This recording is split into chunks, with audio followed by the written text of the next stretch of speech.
They say true kindness wears many masks, and sometimes the greatest acts of charity hide behind the most unexpected faces. That night taught The Rock that, in a world full of quick judgment, how can we ever be sure who the real heroes are? It was a cold winter night at the city's community center. The big room was full of Christmas lights and decorations. The Rock, wearing a red Santa hat, stood by the door. He was smiling and greeting every family that came in. Even though he was a big famous movie star, he made everyone feel comfortable with his friendly smile. The Rock had a special reason to care about this charity event. When he was a kid, his family didn't have much money. He remembered coming to events like this one and getting a Christmas present. That small gift had meant so much to him back then. Now that he was famous and successful, he wanted to help other kids feel the same happiness he felt years ago. Kids were putting colorful balls and stars on the big Christmas tree. TV people were filming everything, showing how happy everyone was. The Rock saw a little girl in an old coat, hanging a shiny ball on the tree. She didn't have fancy clothes, but she was smiling so big it made him happy. As he walked around giving high fives to excited kids and taking pictures with their parents, he heard something that made him stop. Two people who were running the event were arguing quietly near the gift table. One was Rebecca, the nice lady who had been helping all evening. The other was Mr. Montgomery, a man in an expensive suit who didn't smile much. Rebecca looked upset. She kept pointing at her paper and shaking her head. Mr. Montgomery kept saying no to whatever she was asking. Before The Rock could walk over to see what was wrong, something else happened. A bus full of families from the homeless shelter had just arrived. When Mr. Montgomery saw them coming in, his face changed. He quickly pulled Rebecca aside and started whispering to her. The Rock heard pieces of what they were saying, like, "We can't take all of them," and "We need to choose." These words made The Rock feel angry inside. The happy Christmas music was still playing, but something didn't feel right anymore. The Rock knew something bad was about to happen. As he stood there watching, a small bell fell from the Christmas tree. He caught it before it hit the floor. When he stood up, he saw something that shocked him, something that would make this Christmas party very different from what anyone expected. What The Rock saw next would make him do something amazing. It would change everything, not just for that night, but for everyone who was there. No one knew it yet, but this Christmas party was about to become a story that people would talk about for many years to come. What The Rock saw made his heart sink. Next to the gift table, Mr. Montgomery was quietly telling his helpers to put some presents in a separate room. But these weren't just any presents. They were the best ones, the bikes and gaming systems that every kid dreamed of. The Rock watched as the helpers moved these special gifts away while leaving the smaller, cheaper presents behind. Then he noticed something else that made him even more upset. The helpers had two different colored tickets, gold ones and plain white ones. Rebecca was trying to give out the gold tickets to some families, while giving white tickets to the families who had just come from the homeless shelter. The Rock remembered seeing a sign earlier that said, "Gold ticket holders, special gift selection." Now he understood what was happening. But there was more going on than just the tickets. The Rock spotted a young boy, maybe 8 years old, standing alone in the corner. The boy was wearing a security guard uniform shirt that was way too big for him. The Rock thought this was strange, so he walked closer. He heard the boy talking quietly on a cell phone, saying things like, "Yes, sir, they're doing it just like you said," and "No, nobody suspects anything."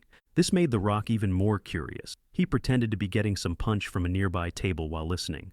The boy was speaking in a way that didn't sound like a kid at all. He used big words and talked about operations and targets. Something very strange was going on. Meanwhile, more things started happening. The food table for families with white tickets had mostly cold sandwiches and cookies, while another room had a hot turkey dinner with all the trimmings. But that room's door had a "Gold tickets only" sign. Rebecca looked like she was about to cry as she followed Mr. Montgomery's rules. The Rock was about to say something when the lights suddenly flickered. The Christmas tree's lights went out for a few seconds, and when they came back on, the little girl he had seen earlier was gone. Her ornament was still on the tree, swinging back and forth as if someone had just touched it. He looked around the room and saw more kids disappearing quietly, one by one. They weren't leaving. They were being led somewhere by other children wearing oversized security guard shirts. The Rock noticed all these security kids had the same strange way of talking on their phones. Just then, his own phone buzzed. It was a text message from an unknown number.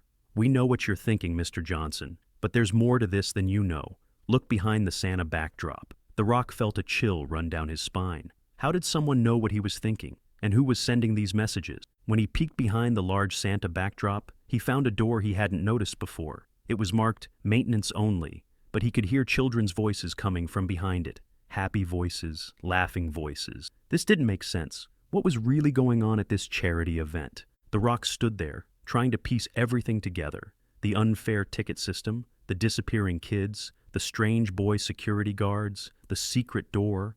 None of it made sense. But he knew one thing. He had to figure this out. Just as he reached for the door handle, he heard Mr. Montgomery's voice behind him. "Mr. Johnson," he said in a cold voice, "I wouldn't do that if I were you. Some doors are better left unopened during Christmas time." When the Rock turned around, he saw that Rebecca was standing next to Mr. Montgomery, but now she was smiling. A different kind of smile that didn't look friendly at all. He had thought this was a simple case of discrimination, but now he wasn't sure what was really happening at this charity event. And he had a feeling he was about to find out something bigger than he ever expected. The Rock took a deep breath and decided to play along. "Just checking if Santa needed any help back here," he said with his famous smile. But inside, his mind was racing. Rebecca and Mr. Montgomery stepped aside, whispering to each other and watching him closely. As he walked away from the door, he noticed something odd about the Christmas tree. Some of the ornaments had tiny blinking lights. Not the usual Christmas lights, but small red dots that flashed every few seconds. They reminded him of security cameras. The Rock pretended to take a selfie with some fans, but he was really using his phone's camera to zoom in on the ornament. Sure enough, each blinking ornament had a tiny lens hidden inside. Then something unexpected happened. One of the kids in a security uniform walked right up to him and tugged on his sleeve. "Mr. Rock, sir," the boy said in a very grown-up voice. "We need your help, but not the way you think." The boy slipped a candy cane into the Rock's hand and walked away quickly. The candy cane looked normal, but when the Rock turned it over, he saw tiny words printed on the back. "Break room, 10 minutes, come alone." He checked his watch. It was 7:50 p.m. While waiting, the Rock watched more strange things happen. The families with white tickets were being led to different parts of the building, but none of them looked sad or upset anymore. In fact, some of them were smiling secretly, like they knew something he didn't. The Rock also noticed that every time Mr. Montgomery tried to follow these families, something would distract him. A spilled drink, a fallen decoration, or a parent asking long questions. At 8 p.m., the Rock found his way to the break room. When he opened the door, he couldn't believe his eyes. Inside, the little girl who had disappeared from the Christmas tree was sitting at a table, but she wasn't alone. She was surrounded by computer screens, and she wasn't acting like a little girl anymore. "Finally," she said, typing quickly on a keyboard. "We've been waiting for you, Mr. Johnson. We need someone strong enough to carry all the real presents." She pulled off a wig, revealing gray hair underneath. She wasn't a little girl at all. She was a much older woman. "You see," she continued, "Mr. Montgomery and his friends have been using charity events to steal from poor families for years. They give out cheap presents in public, but they take the good ones to sell later. We're the real charity workers, and we've been pretending to be kids to catch them." Just then, Rebecca burst into the room. The Rock got ready to fight, but the old woman smiled. "It's okay," she said. "Rebecca's one of us. We needed someone on the inside, but now we have a bigger problem." Rebecca looked worried. "They're moving the good presents out early. They saw you snooping around and got scared. We need to stop them, but there's something else you need to know." She paused, looking nervous. "The presents aren't the only things they're trying to steal tonight." The Rock was about to ask what she meant when all the lights in the building suddenly went out. In the darkness, they heard Mr. Montgomery laugh. "Too late," his voice came through a speaker. "You should have minded your own business, Johnson. Now, let's see how you handle a real Christmas surprise." When the emergency lights came on, The Rock saw something that made him realize this night was going to be even crazier than he thought. The ceiling was opening up, and above them, through the opening in the ceiling, The Rock could see a helicopter hovering above the building. Men in black suits were sliding down ropes into the room. But instead of going for the presents, they were grabbing at something else. All the Christmas tree ornaments with the blinking red lights.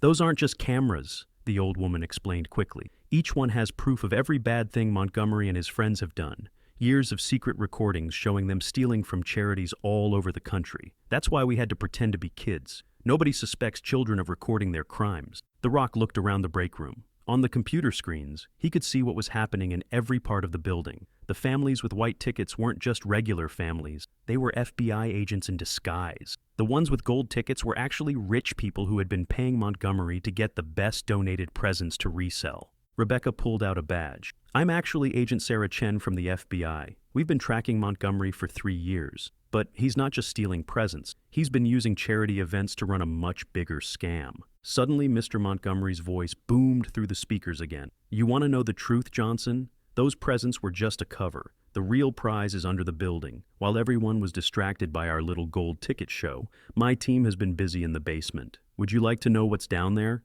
The old woman gasped. The city's gold reserve. This community center was built on top of an old bank vault. That's why they chose this location for their fake charity event. Just then, they heard rumbling from below. The whole building started to shake. On one of the computer screens, they could see the basement. Montgomery's men had drilled through the old vault walls and were loading gold bars into large bags. But something else caught the Rock's attention. Among all the chaos, he spotted that strange boy in the oversized security uniform again. The boy was doing something odd. He was putting Christmas presents under the tree, but these presents had wires sticking out of them. Those aren't presents, Agent Chen said, her face going pale. They're... Before she could finish, the boy looked directly into one of the hidden cameras and smiled. Then he pressed a button on what looked like a candy cane, but clearly wasn't. The Rock knew they had only seconds to act. The helicopter was still hovering above. Montgomery's men were in the basement, with the gold, fake presents that might be dangerous were under the tree. And somewhere in the building, there were still real families who had come hoping for a real Christmas celebration. He had to make a choice fast. Save the evidence in the ornaments, stop Montgomery's men from stealing the gold, deal with the suspicious presents under the tree, or get the innocent families to safety. But as he looked closer at the boy with the candy cane, he noticed something that changed everything. A small tattoo on his wrist that he recognized from his time in... The small tattoo was something The Rock had seen in his wrestling days. It was the mark of the famous Chen family circus performers. Suddenly, everything clicked. He looked at Agent Chen with new understanding. You're not FBI at all, are you? He said. You're Rebecca Chen from the Flying Dragon Circus family, the same circus that lost all its money in a bank robbery 3 years ago. Rebecca's face changed. She knew she had been caught. Fine, she admitted. Yes, Montgomery robbed our circus and shut down our show. We've been tracking him ever since. Those kids in security uniforms, they're all circus performers. Acrobats, contortionists, and magicians. We used our skills to infiltrate his operation. But we're not the bad guys. The old woman stood up. She's telling the truth. I'm their grandmother, the circus owner. We didn't want to involve the real FBI because Montgomery has friends in high places. We planned to get back our money and expose him ourselves. But there was no time to talk more. The boy with the candy cane, who, The Rock now knew must be the circus's youngest acrobat, was still standing by the tree with his finger on the button. The presents weren't bombs at all. They were smoke machines from the circus. Look, the old woman pointed at a screen. In the basement, Montgomery's men had stopped loading gold. Instead, they were pulling out old circus equipment from hidden panels in the walls. This whole thing had been a trick within a trick. The Rock couldn't help but smile. Let me guess. While everyone was watching the charity event up here and the fake gold heist down there, your circus family was doing something else entirely? Rebecca nodded. Every time we moved families with white tickets to different rooms, we were actually helping them get their stolen money back from Montgomery's secret safes. He's been hiding it in this building for years. The helicopter up there, that's our circus spotlight operator, making it look like a real heist so Montgomery would reveal where he keeps everything. Suddenly, Mr. Montgomery's laugh came through the speakers again. Clever circus folk! But did you really think I wouldn't have a backup plan? The floor began to shake again, harder this time. On the screens, they saw something massive rising from under the parking lot, a huge truck loaded with real gold and money. That's our circus money and the charity donations from the last 3 years, Rebecca gasped. He's getting away! The Rock looked at the circus performers disguised as kids, then at the smoke machine presents, then at his own Santa hat. He smiled his biggest smile yet. Well, he said, cracking his knuckles, looks like it's time for the main event. And trust me, nobody puts on a better show than The Rock and the Circus. But as they rushed to put their final plan into action, none of them noticed something important. In all the excitement, no one was watching one particular screen, the one showing the building's back entrance, where a figure in a very familiar red suit was quietly slipping inside. The person in the red suit wasn't just wearing any costume, it was the real mall Santa from down the street. But more surprising was who was with him. 20 more Santas, all walking in quietly through different doors. The Rock remembered something from the news last week, a story about 20 mall Santas who had lost their jobs when Montgomery bought all the malls in the city and replaced them with cheaper workers. Well, well, the mall Santa said, walking into the break room. Looks like I'm not the only one with a score to settle. He pulled off his fake beard to reveal another familiar face, The Rock's old wrestling partner, Mick Foley. Mick? The Rock couldn't believe it. What are you doing here? When you posted on social media about being at this charity event, I knew it was the perfect time. Me and the other real Santas have been watching Montgomery too. He didn't just steal from the circus. He's been ruining Christmas for everyone in the city. The building shook again as Montgomery's truck started to drive away. But Mick just smiled. Don't worry about that truck. My Santa team already replaced all its tires with special circus ones. He winked at Rebecca. Your circus uncle helped us, the one who works at the tire shop. On the security screens, they watched as the truck's tires suddenly split apart, dropping the vehicle back to the ground. Montgomery wasn't going anywhere, but then things got even stranger. The little boy with the candy cane walked into the break room, followed by all the other circus kids. He pressed his button, and smoke filled the building. But it wasn't regular smoke. It sparkled and smelled like peppermint. That's our circus signature smoke, Rebecca explained. Everyone in the building will be able to breathe just fine, but anyone who's stolen something will turn bright green, the old woman finished with a laugh. It's an old circus trick. The dye only sticks to guilty hands. Through the security cameras, they watched as Montgomery and all his helpers suddenly turned bright green. People could see exactly who the real thieves were. But that wasn't the end of the surprises. As the smoke cleared, a deep ho, ho, ho echoed through the building. Everyone looked at Mick, but he shook his head. It wasn't him. On the main screen, they saw someone else walking through the front doors. Someone in the most magnificent Santa suit any of them had ever seen. The Rock's eyes went wide. He knew that walk. He knew that beard. And he definitely knew that tattoo showing under the Santa suit's sleeve. It was exactly the same as the one he had spotted on the circus boy's wrist. No way, he whispered. It can't be. The man in the magnificent Santa suit was The Rock's own father, Rocky Johnson.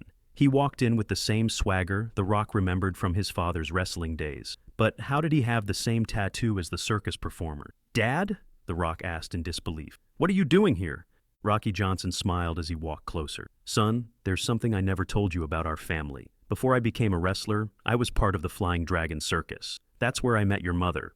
We were both performers. The old circus woman, who, The Rock now realized was his grandmother, nodded. That's why we chose this charity event. We knew you'd be here. We needed our strongest family member back for one last show.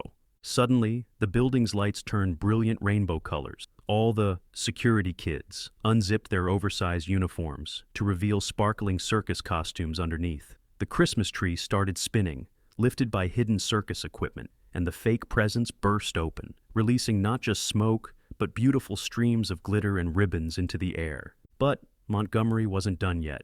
Touching family reunion, his voice boomed through the speakers. But while you're all distracted by this little circus show, I've activated my final backup plan. In exactly 5 minutes, every computer in this building will transfer all the charity's money to my secret accounts. The Rock looked at the screens. Sure enough, numbers were flashing across them, showing money starting to move. Even Rebecca, with all her computer skills, couldn't stop it.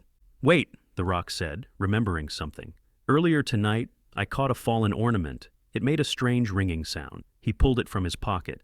Inside the ornament was a small gold key. His father's eyes lit up. The master key. Montgomery wears a fake one around his neck to trick people, but that's the real one. Quick, there's only one place it can fit.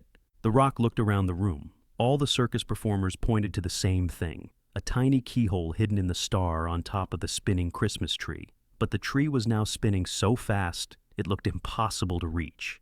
That's where teamwork comes in, Rocky Johnson said with a proud smile. He turned to the crowd that had gathered. Circus family, mall Santas, FBI agents who I know are hiding in here somewhere. And most importantly, my family. Let's show them what a real Christmas miracle looks like. Everyone moved into position as The Rock gripped the key tightly. They had less than 3 minutes to pull off the most incredible stunt of all. And somewhere in the building, Montgomery was watching, probably thinking victory was still his. But he didn't know one last secret, something that would change everything. As The Rock looked at the key in his hand, he noticed tiny words engraved on it. that made him realize this night was about to become even more amazing than anyone could have imagined. The tiny words on the key read, "The greatest show is the one that brings people together."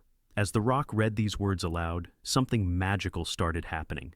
Every person in the room, the circus performers, the mall Santas, even the real FBI agents who had been hiding among the crowd, began to move in perfect sync. The circus kids formed a human pyramid, their sparkly costumes catching the rainbow lights. The mall Santas linked arms to create a strong base. The FBI agents revealed that they were also former circus performers who had been tracking Montgomery for years. Everyone was connected somehow. Mick Foley pulled off his Santa coat to reveal a harness underneath. "Time for some hardcore Christmas action, brother," he shouted, grabbing a hidden trapeze that had been disguised as a string of Christmas lights. The spinning Christmas tree was moving faster than ever, but now they had a plan. The Rock's father took charge, directing everyone like a true ringmaster. "First row, lock arms. Second level, positions. Flying dragons, ready your ropes." What happened next was better than any wrestling match or circus show. The mall Santas formed the bottom of a massive human tower.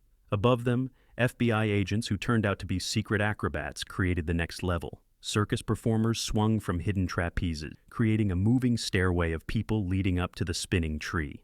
The Rock's grandmother pressed a button on her computer, and suddenly the whole room filled with the circus music she used to play years ago when The Rock's parents performed. Rebecca Chen swung from a rope, scattering more of the special peppermint smoke that kept Montgomery's men glowing green and easy to spot if they tried to interfere. "Now, son," Rocky Johnson called out, "this is your moment." The Rock took a deep breath. He had fought in wrestling rings and acted in action movies, but this was different. This was real family history. He gripped the key tightly and began climbing the human tower. Up he went, past smiling Santas, determined agents, and skilled circus performers, all working together. When he reached the top, Mick Foley swung by on his trapeze. "Need a lift, people's champ?" Just as The Rock grabbed Mick's hand, Montgomery's angry voice boomed again. "1 minute until all the money is mine." But something was happening to Montgomery's voice. It was changing, becoming higher-pitched, more familiar. On the security screen, they could see him pulling off his face. It was a mask, and underneath was someone they all knew, someone who made The Rock's father gasp in surprise. "It can't be," Rocky Johnson whispered. "That's impossible." The Rock was now swinging high above the crowd, almost reaching the spinning tree. But when he saw who Montgomery really was, he almost lost his grip on Mick's hand. Because the truth about Montgomery's real identity changed everything they thought they knew about this night. Montgomery was actually twins, two identical brothers who had been taking turns playing the same person. But that wasn't even the biggest surprise. When they removed their masks completely, The Rock recognized them.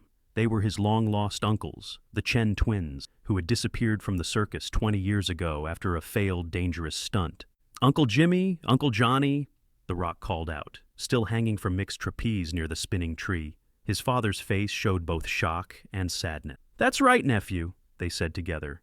"We didn't really steal the money. This whole thing was a test, a way to bring the circus family back together." The old woman, The Rock's grandmother, stood up straight and proud. "I knew it was them all along," she said with tears in her eyes. "They've been running fake charity scams across the country, but not to steal. They used the money to secretly help even more poor families than the real charities could reach." On the screens, they could see more images popping up. The stolen money had actually been going to build new community centers, support struggling circus families, and help children in need. The Chen twins had created this complicated plan to protect themselves from the real bad guys, corrupt charity officials who had been trying to shut them down. But there were only 30 seconds left before all the charity's computer systems would lock everyone out forever. The Rock still had to reach the tree star with the key, or all proof of the twins' good works would be lost. "Son," Rocky Johnson called up, "remember what I taught you about trust?" The Rock looked at the key in his hand, then at Mick still holding him on the trapeze, then down at his newly found family below. In that moment, he understood. This wasn't about stopping a crime. It was about believing in family. Just then, all the kids who had disappeared earlier came running back into the room. They weren't just circus performers. They were children who had been helped by the Chen twins' secret charity work over the years. Each one carried a small piece of paper. 20 seconds! Rebecca shouted. The Rock knew what he had to do. But as he swung closer to the spinning tree, something else caught his eye. Hidden in the Christmas tree branches was one last surprise, something that would make this Christmas miracle even more incredible than anyone could have imagined. 15 seconds remained on the clock as the rock reached for the star. But, at that exact moment, every light in the building suddenly went dark, except for one tiny blinking red light high up in the tree branches. That tiny red light wasn't just any light. It was the nose of a small toy reindeer. The rock had seen a little girl holding earlier. When he touched it, all the computers suddenly stopped their countdown. The reindeer had been the real control system all along, disguised as a simple toy. "That's my special gift to the family," said a warm voice. Everyone turned to see an old man in a wheelchair rolling forward. It was Mr. Chen, the twins' father, the rock's great-uncle, and the circus's original tech genius. He had been quietly watching everything from a corner of the room. "I've been helping my sons run their secret charity network all these years," he explained. "Every stolen donation went to help 3 times as many families. We just had to keep it secret because some bad people in the charity business were trying to stop us." The rock, still hanging near the tree star, finally understood. So, this whole night, the charity event, the gold ticket scandal, the fake heist, the circus show, it was all to bring our family back together, the Chen twins finished together. "We knew only the Rock could handle this kind of show, and we needed everyone to prove we were really helping people, not stealing." Just then, Rebecca's computer started beeping. The papers the children had brought in, they were thank you letters from thousands of families the Chen twins had helped. As they fed them into the computer, it created a perfect record of all the good work the secret charity network had done. The rock finally reached the star and put in the key. Instead of stopping anything, it started something amazing. The star burst into bright colors, projecting pictures all around the room. Images of every family that had been helped over the years, including his own family when they were struggling. His father stepped forward, hugging his long-lost brothers-in-law. "You could have just told us what you were doing," Rocky Johnson said with a laugh. "Would you have believed us?" the twins asked. "Sometimes you need a big show to reveal the truth." The old woman, now proud grandmother to them all, pressed one final button. The special peppermint smoke changed from making guilty people green to releasing tiny sparkles that looked like falling stars. Every family in the building, whether they came for charity or were part of the plan, found themselves surrounded by twinkling lights. As the rock finally swung down from the tree, landing next to his reunited family, Mick Foley and his team of real mall Santas began giving out presents. Not just the ones from the charity event, but special gifts from the Chen twins' secret network. Every child would get both what they needed and what they dreamed of. "Now that's what I call a Christmas surprise," the rock said, putting his arm around his father while watching his uncles play with the children. The real FBI agents who had been investigating the twins instead ended up giving them an award for creating one of the most effective charity networks in the country. The circus performers celebrated with an impromptu show, the mall Santas got their jobs back, with better pay, and the community center became the new headquarters for the Chen Family Charity Network, now operating completely in the open. As the night ended, the rock looked around at his amazing family, circus performers, wrestlers, secret charity workers, and all. He picked up the magic reindeer toy and smiled. "You know what, little buddy?" he said. "Sometimes the best family reunions need a little bit of mystery, a little bit of circus magic, and a whole lot of heart."